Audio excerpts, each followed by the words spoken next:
Hello everyone, Nanoka here. Super Robot Wars is a long-running SRPG series with the concept of throwing together many popular mecha IPs such as Evangelion, Gundam and Code Geass. After a long wait of 5 years, where some people have actually wondered if the series has been cancelled altogether, the latest entry, SRWY, has finally been released. Now, if you've been following my content for a while, you know that I create and also cover SRW fan games, which incidentally I encourage you to check out. There should be buttons on the screen right now to access my video playthrough of those games. Anyway, that's the background I'm looking at this game from. A more in-depth analysis rather than a that I buy this game kind of review. Before I begin, I have to say that unfortunately, the PC version of the game has Denuvo, so I don't have easy access to personal video footage of the game. So I will be using random trailer footage interspersed by maybe a few still images here and there. Hope you guys don't mind. Oh, also, while I won't really be going into the minute details of the story, there will be some spoilers for the game itself and its component anime series. So if you wish to experience the game unspoiled, you might want to put a pin on things. Let's begin with the story. One thing that elevates Super Robot Wars as a crossover media is that rather than have the characters fall out of dimensional portals from their original franchises, SRW tends to create a new fictional universe and ask the question about what would it be like if all of these franchises were part of the same world to begin with. To get the bad out of the way first, I've noticed that in more recent games, the proportion of post-plot series have risen. Now, what's a post-plot series, you ask? Traditionally, SRW usually does a series plot from the very beginning, mixing together several series plots to create a new crossover. So for example, the Evangelion characters will be fighting the Angels, while the 1-year war from Gundam is going on at the same time. So the Gundams get to help take down the Angels, and vice versa. A post-plot series is where the events of the series has already been completed in-universe. So in this scenario, it will be like the evil pilots joining your team solely to be more units you can use. Maybe sometimes they talk about their past battles, but otherwise you never see the Angels in the game, because in-universe, those events have already passed in the backstory. Now, I generally find it unsatisfying because the events of a series generally tend to contain its hypest moments. But to be fair, I think they did try to do interesting things with the series I would categorize as post-plot in this game. For example, while Char is usually the villain of his movie Char's Counterattack, this game portrays him as a purely heroic leader, with a major factor being that in this universe, Amir joined Neo Zeon, not because he believed in his cause, but rather to keep Char on the straight and narrow, and it worked out for him. Now, if you are familiar with the source material, this is playing on the long-lasting rumor that originally, Amir was meant to be in the place of Gyune, another character from the Char's Counterattack movie. Of course, if you know anything about Kamir, you know that this rumor is most likely fake, as he would never join Neo Zeon, because it goes against what it stands for, but also because Kamir was, well... I said I don't want any damn vegetable! So it's kind of funny how they decided to play upon this fanfic rumor idea, and it shows the developer do have a finger on the pulse of how its audience thinks. That being said, despite a lot of post-plot series, I noticed a lot of somehow Palpatine returned, which is to say that characters who should be dead because the events of the series have already passed are now inexplicably alive instead. Somehow Siviko returned, somehow Ulube returned, somehow Cho Yun-Fat returned. I think it's these moments that make some bits of modern SRW feel like your average, less well-written crossover game like Project X Zone, which usually brings dead enemies back to life so that the characters can fight their iconic enemy. But like I said, I find it more impactful if their original story was actually happening, rather than doing some kind of weird post-plot thing.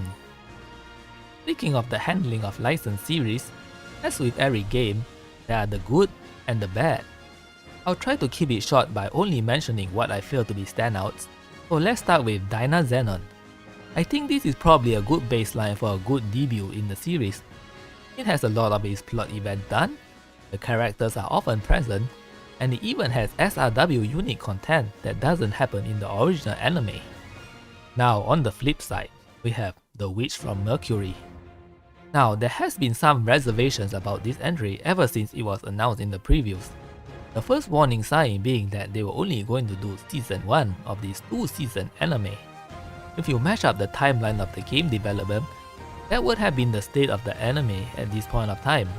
And using an anime war is still in progress usually means some corporate meddling going on rather than artistic vision. Now, I went in with my expectations in check, but the handling of Witch from Mercury actually ended up worse than I had thought. As a bit of a background, I actually haven't had time to watch the full series yet, so I only did like half of season 1, but I thought, okay, I'll just be a little spoiled for the rest of it in SRWY.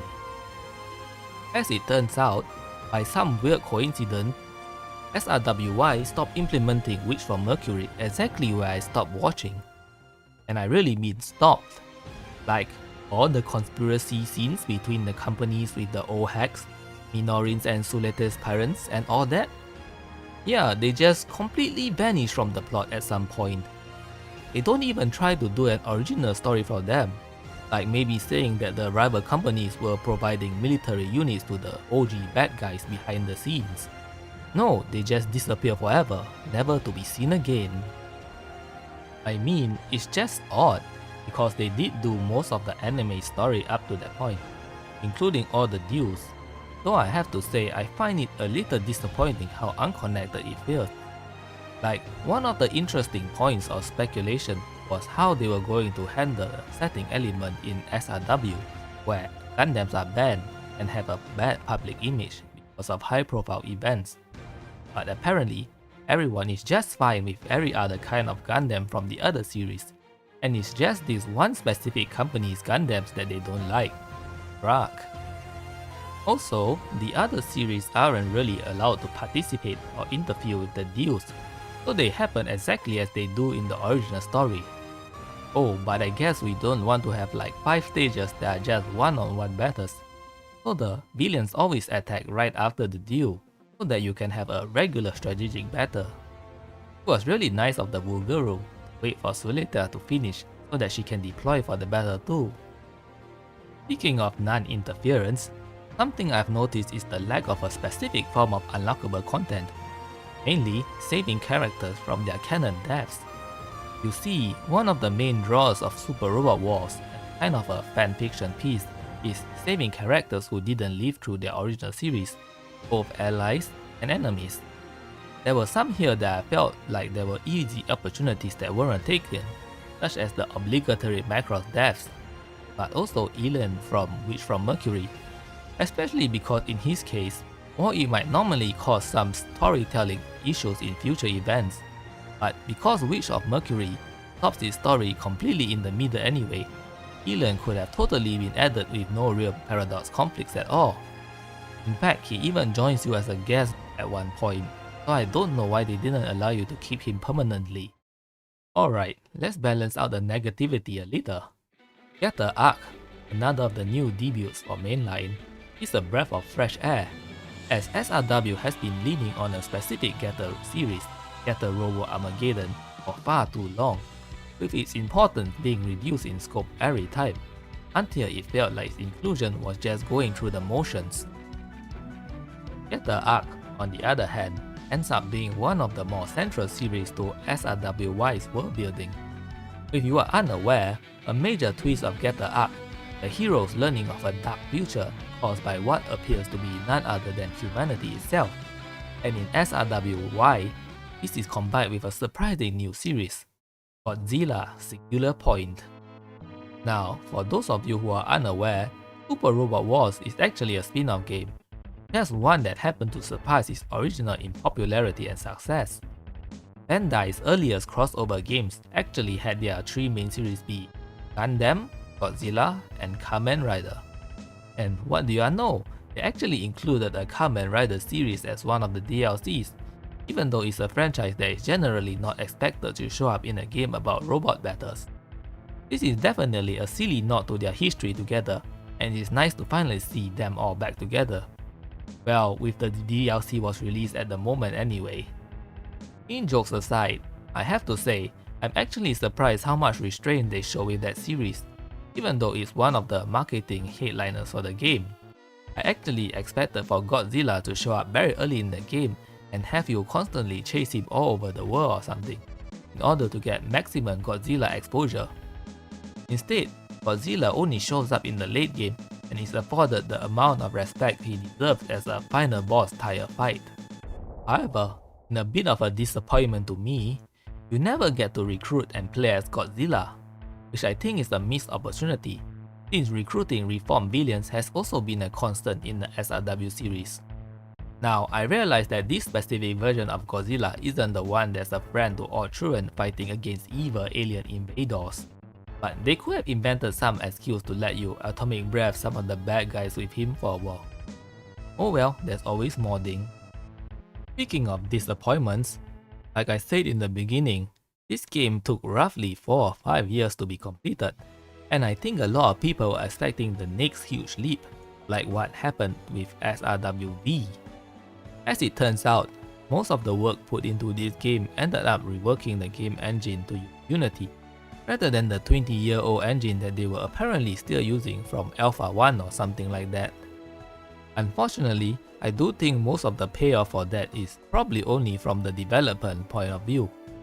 For one thing, the game UI looks strangely garish in this one, to the point where a lot of people mistakenly thought that the preview screenshots were supposed to be early alpha footage.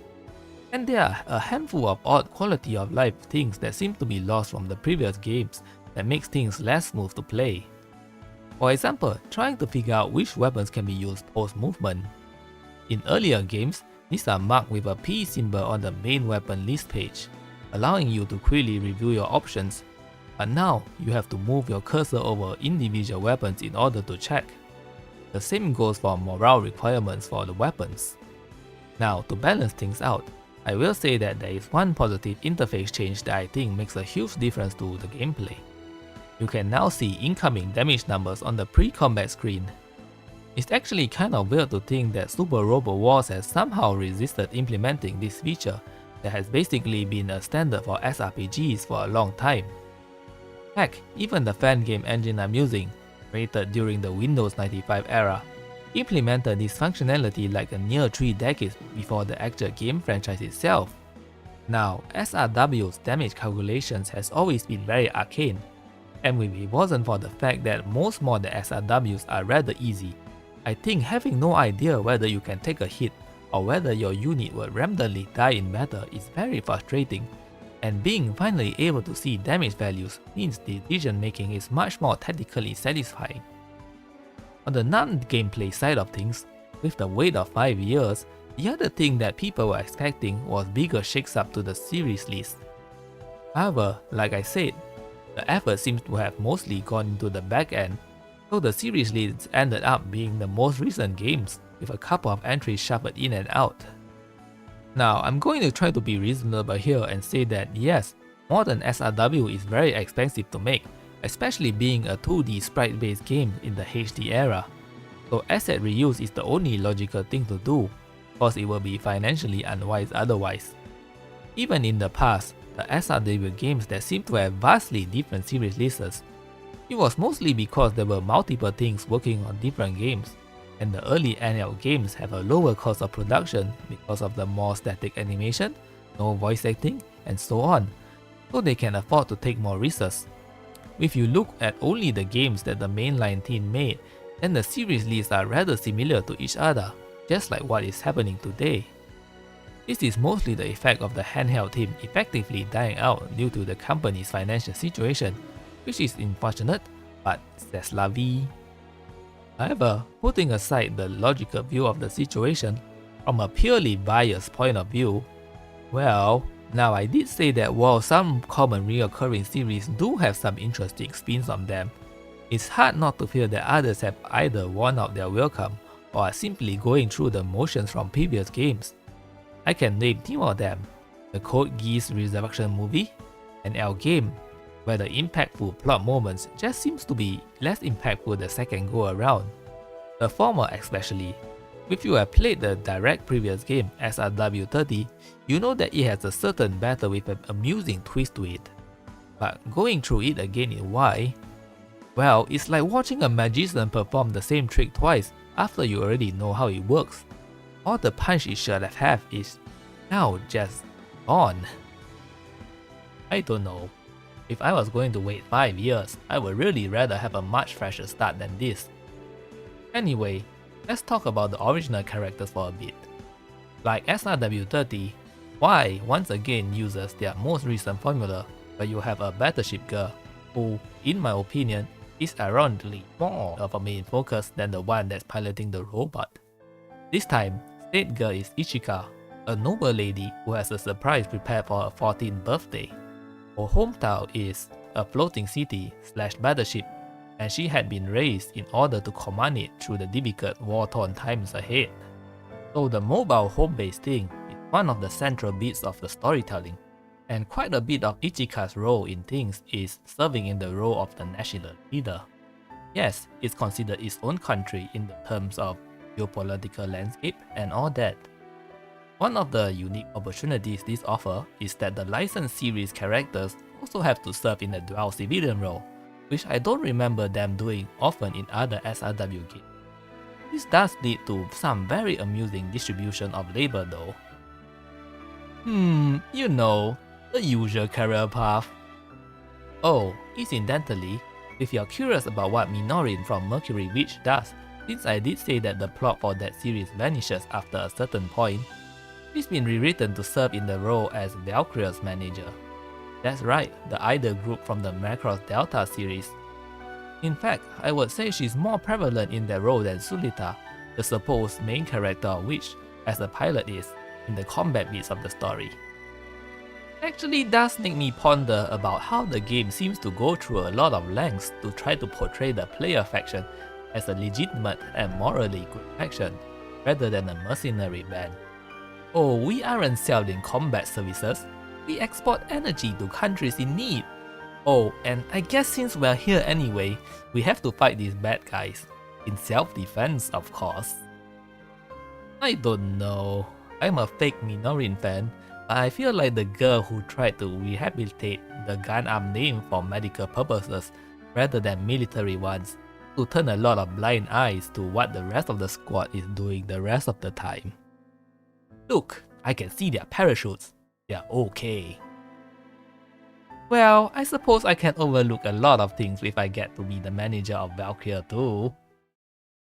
Anyways, the actual main character, at least gameplay wise, is either Cross or Forte, who, despite their appearances, are supposed to be ninjas.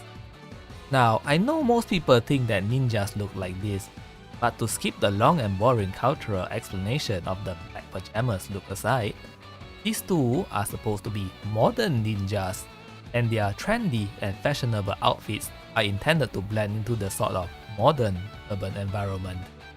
Now, I've personally only played the female MC, that would be Forte, so I can only really speak for her, but I find her to be a lot more entertaining than the previous female MC, S in SRW30, who I think is a little boring. Forte is really quirky and likable all the way through, and it feels like she fits the role better than her more serious male counterpart, but I haven't really compared the two enough to say for sure. Speaking of, the ninja influence is definitely more noticeable in their mecha, Luna Dredge, with its long flowing scarf and attack choreography that are definitely reminiscent of those from ninja anime. Overall, I do think that the ninja team is a bit extraneous, and I'm not sure it actually adds to Y's thematic core. But on the other hand, the SRW team has been super safe with making so many of their main character units very generic all-rounder units, that I'm probably gonna give this one a pass for trying to pick a team other than orthodox military robot.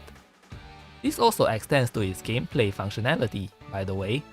the Lunar Dredge has S rank on the ground, which is a unique trait for a main character unit, and regenerates some energy whenever it's close to the battleship.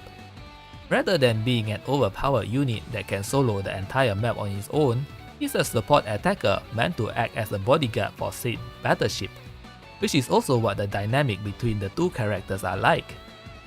Hopefully more future main characters follow in this vein of having more distinct unit traits and get even more creative, given that they aren't held back from having to follow any sort of canon when designing this original unit.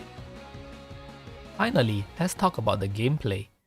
Now, I am fully aware that I'm speaking for a small minority of players, and that the target audience for SRW is mostly Japanese boomers who get a nostalgic itch seeing their childhood robots, and would supposedly return the game to the store in droves if it's too difficult.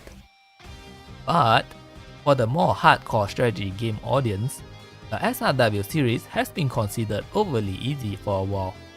There has been many explanations for this, such as the desire to go easy for more mainstream audiences because the English language releases means having to cater to the influx of newbies playing the game for the first time. But one of the biggest factors, in my opinion, is that there has been a lot of uncontrolled power creep in the last few games, where player unit stats inflated massively. Hyper powerful items are easily purchasable from the store even early on, and even more resources and tools are given to the player which are completely unnecessary, cause the enemies put up the same amount of fight as a paper tissue. Either way, it appears that some game designer on the SRW team has finally gotten the memo, because SRWY finally puts its foot down and re-examines a lot of its numerical assumption. Imagine my surprise when I went to upgrade my units and realized that the starting 5 bars in weapon only give me a measly 50 attack power per bar. To put things into comparison, the very old games will give you around 1200 attack power for upgrading 10 bars worth of weapons upgrade. And some of the more recent games will give you 2, maybe even 3000 additional attack power when fully upgraded. Meanwhile, SRWY gives you a whopping 750 additional attack power for its maximum 15 bars of upgrade. A significant cutback no matter which old game you are comparing it to. While it's still possible if you try, it's a lot harder to create single unit juggernauts that can win the game by simply running into the middle of the enemy pack and hitting the end turn button in SRWY. Now, that's not the only figurative leak that they closed the valve on. One of the changes they made in this game is cutting down on all the alternate currencies. It used to be that the item shop used to have its own currency, and then learning pilot skills use a different currency, and upgrading max other. Well, now all of them have been combined to just money in SRWY, and prices has been raised drastically on higher difficulties. Ostensibly, this is to simplify things, but I found that it's not the only consequence of the change that things are made more simple. Rather than being able to get the best of all worlds, you need to actually think about what's the most cost-efficient purchase for your team at any given moment. And this might be the only modern SRW game where I felt that I wasn't so flush with cash, simply upgrading things for the sake of spending my money. Oh, speaking of, one of the reconsideration of player unit power level is the significant cut down on equipment slots. In some of the more recent games, not only were you able to acquire powerful equipment rather early, it was also very easy to get the maximum 4 slots and really turbocharge any given unit. In SRWY, 99% of units now only have 2 slots, with no way to get more. Heck, it might actually be a unique selling point of the main character's mech that they start with 3 slots instead. The higher difficulties of SRWY also make some interesting changes to the general rule set. One of them is the removal of global moral gain whenever you defeat enemies. Normally, whenever you defeat an enemy, your entire army gains 1 morale point, which means if you defeat around 50 to 70 enemies, which isn't as difficult as those numbers may seem, all your units will be at maximum fighting capacity. However, since this is removed on higher difficulties, it causes a new battle dynamic. Normally, the narrative is that your army starts out weak, but by beating enough grunts, they'll unlock their power as the battle goes on. However, this is a complete reversal on higher difficulties. Instead, it's the enemies that grow stronger as you defeat more of them, because they still gain the +1 morale. Coupled with the fact that SRWY enjoys throwing a ton of mini-bosses at you, I've seen up to 6 or 7 on the field at the same time quite often in several missions, especially with their Macross Delta stage. Carelessly trying to wipe the field of grunts before taking on the big guys might lead to a scenario where you end up making said bosses too strong for your own units to take on, because the specific player unit that defeats the enemy still gets morale, but none of his other team members do. This means you really need to control who gets to shoot down which enemy units, and by how much. You really have to find a good balance on when to start gunning for the bosses. Unfortunately, I find that this only applies to early game. You see, there's a skill tree system in SRWY, and there's a couple of noise related to morale gain that allows you to buy your way out of the disadvantages, even on higher difficulties. Now, some people might argue just not buying these abilities and all, but well, I've never been a big fan of implementing things in games that you have to tell player not to use. Other than general unit stats, the ES charge and the supporter system has also been revamped in Y, effectively being combined into a single new system called the 6 Crew. Before battle, you can place up to 9 members in your grid, and while you may start with only 3, you recruit more as the campaign progresses. Once you're in battle itself, you have an assist gauge whose bar is filled up whenever any unit of yours kills an enemy. This gauge is set upon all your unit, which is the big change from the previous game, where they are split between your units instead. This is the resource spent in order to activate assist crew powers, a wide range that includes restoring HP and energy, casting spirit commands on a unit, especially ones that they don't have natural access to, and inflicting debuffs on your enemies. As a new addition, assist crew members can also level up, gaining EXP not just for deployment, but also much faster if you also use them in battle. Leveling them up unlocks an additional passive bonus, and then eventually upgrades both their active and passive abilities. These upgrades are however hidden from the player before they unlock, and personally, I would suggest playing the game without looking up a guide for this, because I find the process of discovery to be quite fun. If a particular assist crew looks like it has a particularly unimpressive or weak power, it's usually because they have a particularly strong upgrade later down the line, and having your intuition pay off after raising them is pretty cool. Out of all the SRW gameplay subsystems, I think this is my favorite one so far. Now, there is a bit of a personal bias in play for me here. You see, one of my fan games, SRWGR, has a kind of similar mechanic called the Tactic system, which is also a global resource that can be spent to activate powers on your units. The version that made it into that game was a simplified system because I'm like a one-man team, but my original draft was actually very similar to how SRWY's assist system works out by having each given power tied to characters.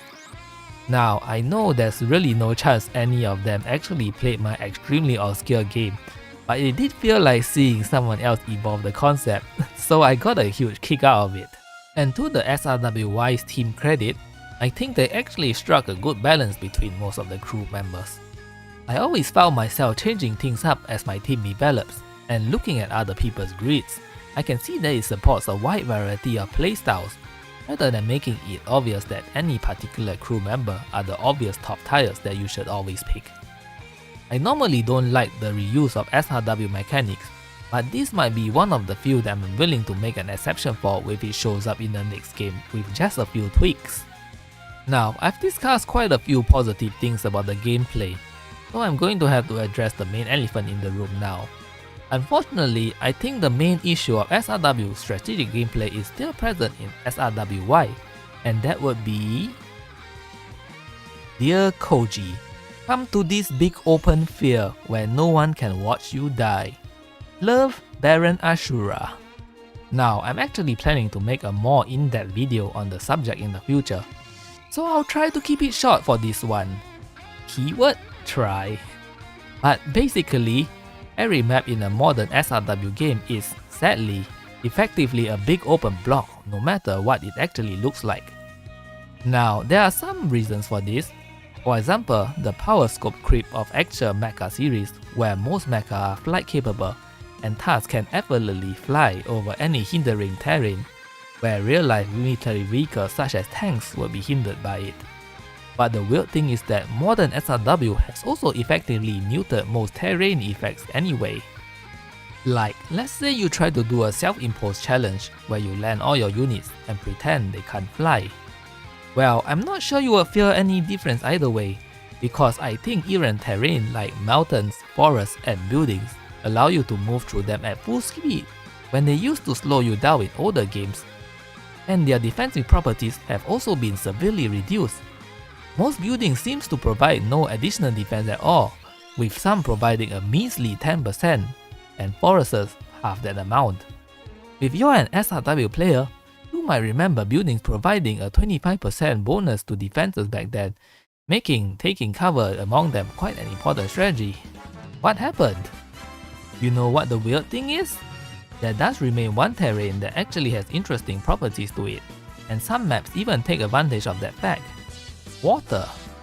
Here's an example. This little purple squid guy, which I think is a mook from the Raidin series.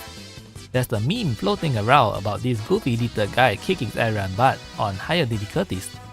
But here's the trick, it only has one attack, which has a C rank in water because it's fire based or something. For some reason, this is the main mook unit that the Yoma Empire sends on Raidin stages, which is predominantly comprised of water, with perhaps some islands around, making them quite possibly some of the worst strategies in the universe. The trick then is to submerge your units into the sea, even if they were to take penalties for doing so, because it completely neuters these enemies. By the by, SRWY is apparently the game that let me learn that Raidin is apparently very competent underwater in its source material, something which I don't think any previous SRW has ever focused on. Unfortunately, this also falls off over time. I mean, there's only a limited amount of times you can reuse that gimmick after all. Eventually, you start to notice that any given stage tends to just be a random smattering of 50 plus enemies. So for me, nearly every battle is just moving Kira into position to delete them in one turn, because it will be too tedious otherwise. In retrospect, I think having more interesting scenario design would really help. It's not like it's unheard of in past SRW games. Like, here's an example from SRW A Portable.